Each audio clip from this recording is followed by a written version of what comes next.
tell him many things, but I wanted the environment in which to talk to him and in which my love would reach the extent of giving itself completely to man, while he would completely abandon himself in God.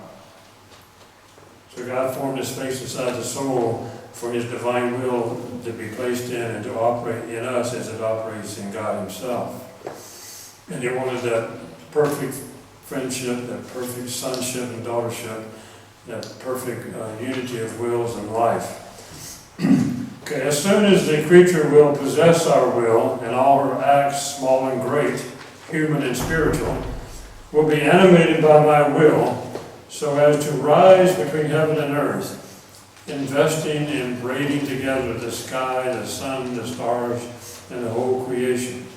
Then they will rise even higher, and will invest all the acts of the Queen of Heaven, and identify themselves with hers.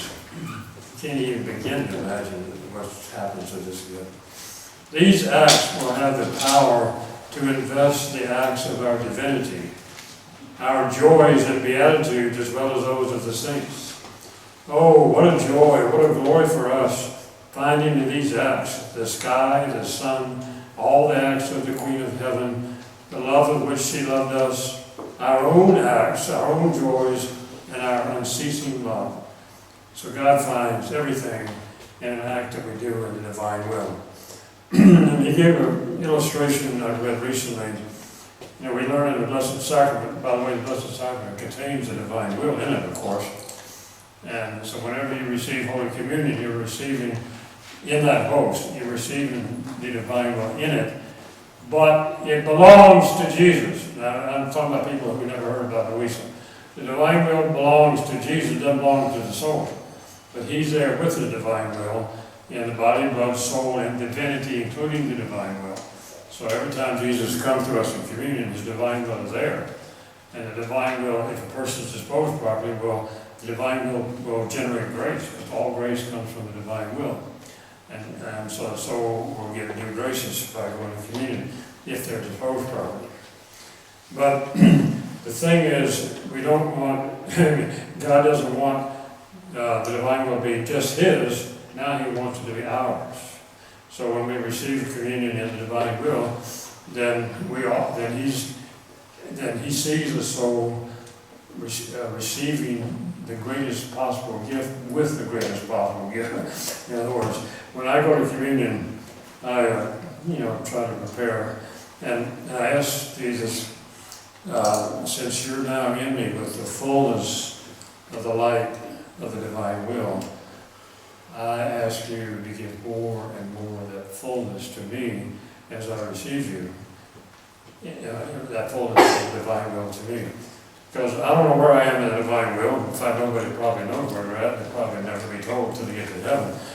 But it's not a question of thinking about where am I in the divine will. He don't want you to think like that. He just wants you to do what you read and enjoy what you read and love what you read and do the things that he does and so forth. But he doesn't want you worried about yourself, thinking where you are on the divine will, comparing yourself with anybody else. That's all foolishness. And so I don't know where I am. I don't have any idea where I am in the divine will. But I do feel confident that I am in the divine will, but I don't know where. I don't say I'm in it all the time. I do step out, but I've learned enough about this. And God didn't make this whole thing a big joke. It's real. It's real. If you believe that you get sanctifying grace with baptism, then you should believe that you're getting the divine will when you really want it and ask for it. All right. The soul floods the earth and invests all of creation so that all may receive the glory and joy of the marvels which the divine fiat operated in the act of the creature. There is no greater homage, love, and glory that the soul can give to us than to let us do whatever we want in her acts. So when we do an act of divine will, we should say, Jesus, here's an act of divine will. I'm giving it back to you. You can do whatever you want with it. No, you shouldn't have any. If you want to pray, use it to help convert some of your children that have gone wayward. That's great, but Jesus uses it for whatever you want. If you knew our joy and happiness of seeing your littleness, this is Jesus speaking for the Trinity. If you knew our joy and happiness at seeing your littleness seated at our table, feeding itself on the truths of our supreme will, smiling in the face of its light, taking our joys to store our riches within yourself, adorning yourself with our beauty and repeating, I want the kingdom of your fiat. So Jesus, the whole Trinity just goes bananas when the soul does this. They just really, really love it. And only by reading these kind of things in over a period of time with the grace of God, and we understand why God wanted us. And of course, Adam screwed it all up. But now we got Louisa, who came into the world with original sin, as our model. And of course, we're never expected to reach the things that she did or do the things that she did, all of them, because she and Jesus formed the kingdom for us, and we are allowed to go into that kingdom and live it. But they did all the hard work of forming it for the rest of us. One could say that each of these acts in the divine will is a new feast that is taken up throughout creation, and through the whole heavenly fatherland. My will is found everywhere, and these acts that flow in my will, like rays of light, carry new joys and new feasts and new happiness. These acts are the joys and the feasts and the happiness that the soul brings forth in the will of her Creator. And does it seem like a little thing to you that a soul can prepare and bring forth celebration, joy, and happiness to her Creator, and that our will could reign everywhere? I mean, these are just marvelous little extracts. By the way, there's something that went through my mind a couple of times that might be interesting to hear. Do you know that all animals and all plants and all stones and all photons of light, everything that God gave us for purposes that were of love for us, He says all these animals and plants and things, they do have a right. I don't believe in animal rights and all that stuff, but they do have a right, and here's the right. The right that they have is for us to be in them with the divine will, because if you're in the divine will, you're everywhere in the divine will. You can't help it, that's just the way it is. If you're in the divine will, you're in every animal and every plant with God. But the right that they have is for us to use our will and reason and voice. In other words, they can't will and reason and give love to God by their voice, whatever. They don't have a voice. I mean, you know what I mean. So they want us to provide them with a will, reason, and voice, and tell God how much they love Him. Somebody's falling asleep because that's one of the problems of eating lunch. All right. Have some of you read that before in the writings? Some of you. So the animals and plants and so forth, they have the right for us to be their reasoning, will, and voice. Will, reason, and voice. I'm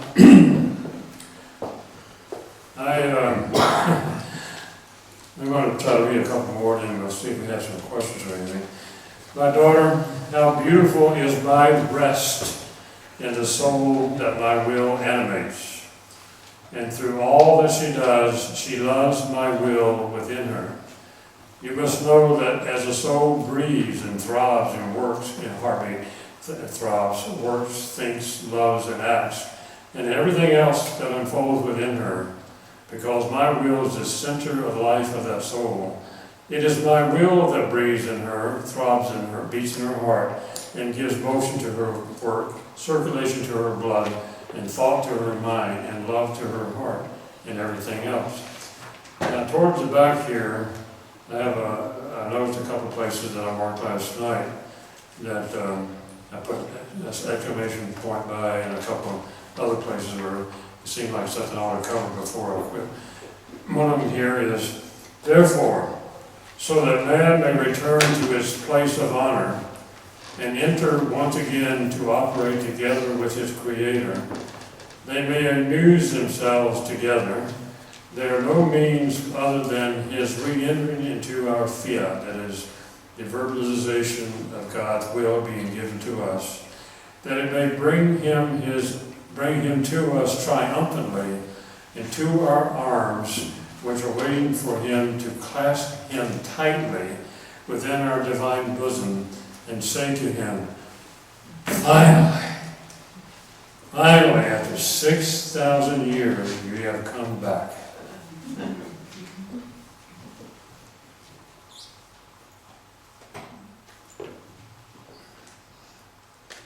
All right, let's see if I have another neat one here. Each of the children of my will have within himself the source of all his Creator's blessings and of his eternal joy. Indeed, poverty, sadness, want, and all evils will be banished from the children of my will. It would not be fitting for my will, so immensely rich and happy, to have children who would lack something and who would not enjoy all the wealth of his overflowing blessings. We're talking about here spiritual wealth, but we'll have everything we need for our bodies and souls. So we'll never be, it's in a sense of poor like we know about today. We'll always have whatever we need, and we'll always never be hurting for anything. Talking about in the coming times, not necessarily right now. Now, there's a couple more. My daughter, my will is everything and contains everything. And it is the seed, the beginning, the means, the end, and the coronation of man, my gospel, and my church. I love that one. I just love that one to death. My will is everything and contains everything. It is the seed, the beginning, the means, the end, and the coronation of man, my gospel, and my church. That is why when I created man, I did not give him laws or institute sacraments, but only gave him my will because it was more than enough for him. And because he had his origin in it, he found every means he needed to reach not just an inferior sanctity, but the height of divine sanctity. So in the beginning, the divine will provided everything. And so then we did not need the sacraments, etc., because they are effects of the divine will. And if you have the source of the effects, you don't really need the effects. So in the Garden of Eden, they didn't need the sacraments because they had something even better. But in the new era, because Jesus says, during the time from Christ until now, I wanted you to have the sacraments, and I said something about it earlier today, because you were weak little children trying to make your way through life. And I wanted you to have the help and he says, the medicine and the remedies for your weak human will. So I give you the sacraments to give you sanctifying grace. And also, with it comes a lot of actual graces. So, at that point, but in the future, in the resurrected church, he says, we will continue to have the sacraments. But he says they'll take on another character. There'll be continuous festivities in the happy kingdom of the divine will.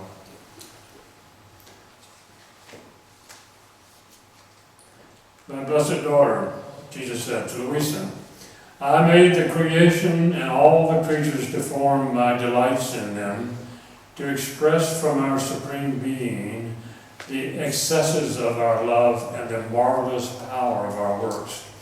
If we delighted so much in creating so many different things in the order of creation, having to serve man, we delighted even more in making unheard of prodigies, works never before considered, and enrapturing beauties for the one who should serve us, that is, man, the primary act of our creation. So it wasn't the angels that God had in mind, it was us that he had in mind when he decided to bring other beings into existence. He had a place for the angels, he had a purpose for the angels, but we were the object of the creative act of God. We were the primary object. And that's incredible. And we're the ones that God shares our nature. He didn't share the nature of angels. Talking about, the angels, we know that there are 9 choirs of angels, and in each choir there's probably different levels in each choir. But the same thing he said will take place with the children of my divine will. There will be 9 choirs of children of the divine will. And in each choir there'll be different degrees in state of living in the divine will. So, yes, we can live in the divine will. And even if we don't advance higher than as some other people might, we can still be living in the divine will. So you might be, I ask God if I can at least be in the last guy in the lowest choir, at least get there before I end my life. And so I'll be content to be there. So we have all kinds of room to carry out our lives in the divine will. Okay, here's one. Oh, if you only knew what it means to be loved by all, with an ever-growing love, and to have the power to love all with a newly growing love. If you only knew what it means to be able to say to your Creator, growing and ever new is your love for me. Your love is increasing and ever new is your love for me. Growing or increasing and ever new is my love for you. This love surpasses the heavens. It fills the heavenly fatherland, and its waves come to unload themselves into our divine bosom. I've got 2 or 3 more, and I'm going to pull away from it. This creative strength of the divine will unifies and fills souls and continues the creation in the interior of each one. So God's creation is not complete. He has to create in us another creation. Each one of us he has to create another creation in our souls, a spiritual creation, suns and stars and planets and so forth, a spiritual creation inside of our souls. And that is in process, and when that's completed, then all will be complete. And what do we create? We create new heavens of love, new suns of knowledge, new seas or oceans of graces, and new air of sanctity, and new winds of refreshment that embalm the soul to a new ever-growing life of our divine will, new flowers of beauty, of holy desires, and so forth. What can we deny to our will? Nothing. In other words, if you live in the divine will and ask God, he said, I cannot deny you anything. On the contrary, we delight in bringing forth our most intimate joys, our secrets, our eternal beatitudes, so as to make the littlest of the soul in whom it reigns take delight. And as we make her the mistress of all of our secrets, he made Louisa the mistress of all the divine secrets. The most beautiful thing for us, the thing that enraptures us and glorifies the most, is the soul in whom our divine will reigns. Say that again. That's why Jesus said, when you pray, pray like this. The most beautiful thing, the Our Father prayer. And that's the prayer that brings the kingdom. The most beautiful thing for us, the thing that enraptures us and glorifies us, the Trinity, the most, is the soul in whom our divine will reigns. That's pretty heavy stuff. That's some heavy stuff there, but my purpose, to give you a little insight into this, is to increase your understanding of why God made the human race. And he gets a great deal out of it. God gets a great deal. He talks about new joys and new happinesses for himself. that he gets from souls living in his will. And of course, he gives the happiness of being able to give as a God can give. You know, the human will has restricted us because we don't have the capacity to receive all these marvelous, incredible, joyful, and wonderful benefits that God had in mind for man. Adam closed the door, so to speak. The human will doesn't have the capacity to receive all of this, and it's so weak and vacillating that it doesn't even pay attention to God. It doesn't even, you know, it's just a sorry situation to be in. But with this gift of the divine will, God can act like a God and give us everything He can possibly imagine beyond our belief, even to the point to making us, as we learned, well, I hadn't said it today, I don't think, but He said Himself that He wanted little gods that depended upon Him, of course. Adam and Eve wanted to be little gods without God. And that's how they screwed everything up. Now, I've said all this stuff right after lunch when some people are having a hard time staying awake, but if there is a question or two about this particular subject, give it a try. Anybody have any remarks or any kind of questions about this unbelievable gift of the divine will? I know some of you are here for the first time to hear about this. So don't let it go away, because that wasn't just an accident that you happened to be here. God had brought you here. God wants to give this gift billions and billions of times more than we want to receive it. Pardon me. May I ask, you know when you surrender your family, well, of course, when we're surrendered to God, He promises He will save all our family. Wait a minute, it ain't gonna work. It ain't gonna work, I need an interpreter. Oh, you're deaf. I can't believe it. I'm deaf also, that's great. Be quiet, hold on a minute. Let me get closer so I can hear you better. Okay, you can use it. I'm also deaf. I have to lip read.